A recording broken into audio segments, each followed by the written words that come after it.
সব পাশের বাসার আন্টি কি টক্সিক হয়? উত্তর হলো না। কিছু কিছু আন্টি পুকি কাস্টমারও হয়। আসসালামু আলাইকুম এভরিওয়ান।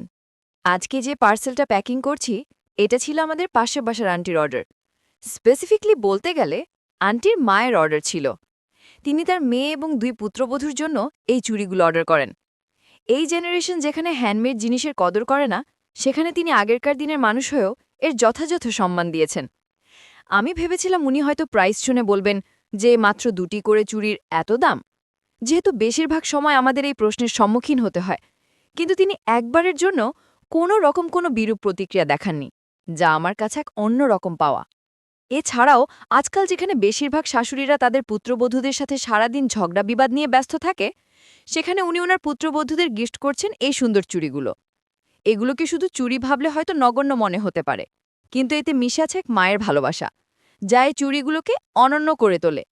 তাদের এই ভালোবাসা পৌঁছে দেওয়ার ছোট্ট মাধ্যম হতে পারা আমাদের জন্য গর্বের। আমরা শুধু চুড়িই সেল করি না, তার সাথে মিশে থাকে আমাদের ক্লায়েন্টদের ভালোবাসা, আবেগ, অনুভূতি, তাদের প্রিয় মানুষদের জন্য। আর এগুলো হাতে পেয়ে তাদের প্রিয়জনদের মুখে যে হাসি ফুটে ওঠে, আমাদের সার্থকতা সেখানেই।